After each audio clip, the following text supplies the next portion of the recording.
Assalamualaikum warahmatullahi wabarakatuh.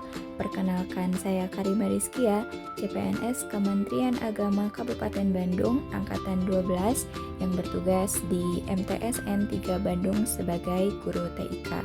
Pada video kali ini, saya akan menjelaskan resum modul 3 pada agenda 1 dengan materi kesiapsiagaan bela negara. Pokok bahasan yang akan saya bahas pada video ini adalah kerangka bela negara dalam latar CPNS, kemampuan awal bela negara, rencana aksi bela negara, kegiatan kesiapsiagaan bela negara, dan yang terakhir adalah contoh tata tempat kegiatan resmi. Yang pertama, kerangka kesiapsiagaan bela negara dalam latar CPNS. Nah, apa itu kesiapsiagaan? Kesiapsiagaan adalah siap siaga secara fisik, mental, dan sosial dalam menghadapi situasi kerja. Sedangkan bela negara adalah sikap sadar, ikhlas, dan rela berkorban demi NKRI yang dilandasi cinta tanah air, Pancasila, dan UUD 1945. Dasar hukumnya adalah UUD tahun 1945 pasal 27 ayat 3 serta pasal 30 ayat 1. Apa itu kesiapsiagaan bela negara? Kesiapsiagaan bela negara adalah suatu keadaan siap siaga yang dimiliki oleh seseorang baik secara fisik, mental maupun sosial dalam menghadapi situasi kerja yang beragam yang dilakukan berdasarkan kebulatan sikap dan tekad secara ikhlas dan sadar disertai kerelaan berkorban sepenuh jiwa raga yang dilandasi oleh kecintaan terhadap Negara Kesatuan Republik Indonesia atau NKRI berdasarkan Pancasila dan UUD tahun 1945 untuk menjaga, merawat, dan menjamin kelangsungan hidup berbangsa dan bernegara. Selanjutnya, nilai-nilai dasar bela negara. Yang pertama ada cinta tanah air, kedua kesadaran berbangsa dan bernegara, tiga keyakinan terhadap Pancasila sebagai ideologi negara, 4 rela berkorban untuk bangsa dan negara, 5 memiliki kemampuan awal bela negara. Salah satu nilai dasar bela negara adalah memiliki kemampuan awal bela negara, baik secara fisik maupun non-fisik. Secara fisik, kemampuan ini ditunjukkan dengan menjaga kesiapsiagaan diri melalui kesehatan jasmani dan rohani. Sedangkan secara non-fisik ditunjukkan melalui sikap menjaga etika, etiket, dan moral, serta memegang teguh kearifan lokal yang mengandung nilai-nilai jati diri bangsa yang luhur dan terhormat.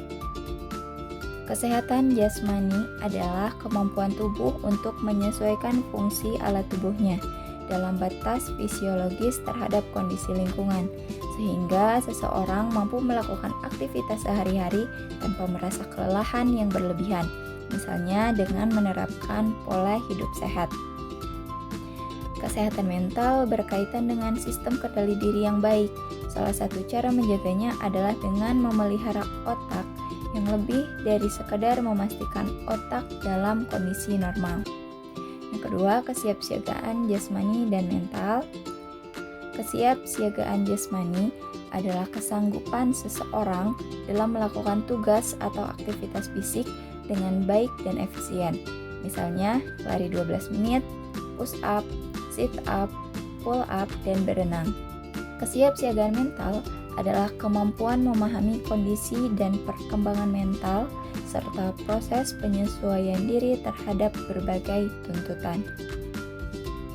Selanjutnya, etika, etiket, dan moral. Etika merupakan sikap dan perilaku yang menunjukkan kesediaan seseorang untuk menaati ketentuan hidup bermasyarakat yang diwujudkan melalui sikap dan perilaku yang baik serta bermanfaat. Sedangkan etiket adalah aturan tertulis maupun tidak tertulis mengenai tata krama, sopan santun, dan tata cara pergaulan. Dan moral merupakan nilai dan norma yang menjadi pedoman seseorang atau kelompok dalam mengatur tingkah laku. Selanjutnya, kearifan lokal, yaitu hasil pemikiran dan tindakan manusia yang diperoleh dari interaksi dengan lingkungan alam sekitar untuk mencapai kebaikan. Selanjutnya, rencana aksi bela negara. Rencana aksi bela negara adalah bentuk tindakan nyata yang dirancang oleh CPNS untuk menunjukkan sikap dan komitmen membela negara dalam tugas sehari-hari sebagai ASN. Contoh tindakan bela negara dalam rencana aksi adalah disiplin waktu kerja dan tanggung jawab, memberikan pelayanan publik yang cepat dan adil, menjaga netralitas ASN, menolak gratifikasi dan korupsi, menggunakan produk dalam negeri, serta aktif menjaga persatuan di lingkungan kerja. Selanjutnya, kegiatan kesiapsiagaan bela negara. Berikut beberapa kegiatan dalam rangka kesiapsiagaan bela negara. Yang pertama, ada baris berbaris dan tata upacara atau PBB sebagai bentuk latihan fisik untuk menanamkan kebiasaan hidup tertib dan kerjasama. Yang kedua, ada keprotokolan, yaitu pengaturan norma atau aturan tata cara agar tujuan kegiatan dapat tercapai secara tertib. Yang ketiga, kewaspadaan dini, yaitu kemampuan yang dikembangkan untuk mendukung penyelenggaraan pertahanan secara sinergis, baik militer maupun non-militer.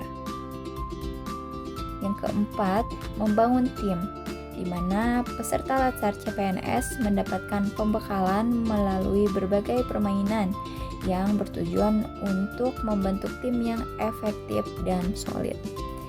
Yang kelima, ada caraka malam atau jurit malam.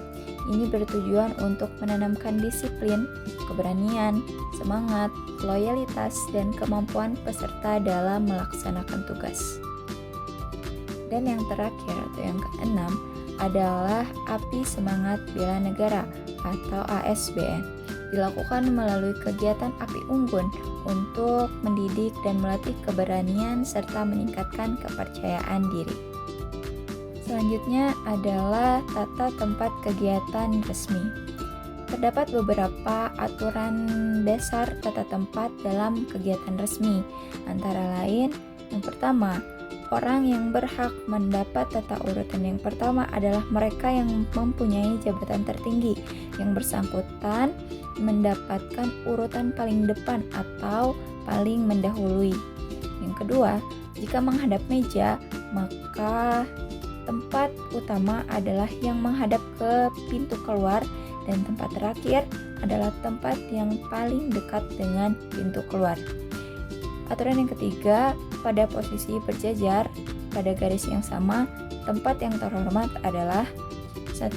Tempat paling tengah, 2. Tempat sebelah kanan luar, atau rumusnya posisi sebelah kanan pada umumnya selalu lebih terhormat dari posisi sebelah kiri. Yang ketiga, jika genap, posisinya 4, 2, 1, 3, dan jika ganjil, posisinya 3, 1, 2. Selanjutnya ada contoh tata tempat kegiatan resmi. Yang pertama, contoh pengaturan tata tempat posisi berdiri. Dalam berjabat tangan, jika pimpinan berjabat tangan, urutannya dari kanan ke kiri berdasarkan jabatan. Jika staf dan masyarakat berjabatan tangan, barisan dimulai dari kiri ke kanan. Bila tidak berjabatan tangan, posisi tertinggi berada di tengah dan posisi lain disusun secara simetris ke kanan dan ke kiri. Contoh pengaturan tata tempat yang kedua pada posisi duduk. Posisi duduk juga diatur berdasarkan jabatan, seperti untuk meja berbentuk U, pimpinan duduk di tengah, bagian bawah huruf U, atau posisi nomor 1. Semakin dekat ke posisi ini, semakin tinggi jabatan peserta. Untuk meja bulat, pimpinan menempati posisi pertama dan posisi lainnya disusun secara bergantian ke kanan dan kiri berdasarkan. Selanjutnya, contoh yang ketiga, pengaturan tata tempat posisi duduk dalam pertemuan tatap muka. Dalam susunan tatap muka atau gaya teater, peserta duduk berhadapan dengan pimpinan yang berada di. Sekian yang dapat saya sampaikan.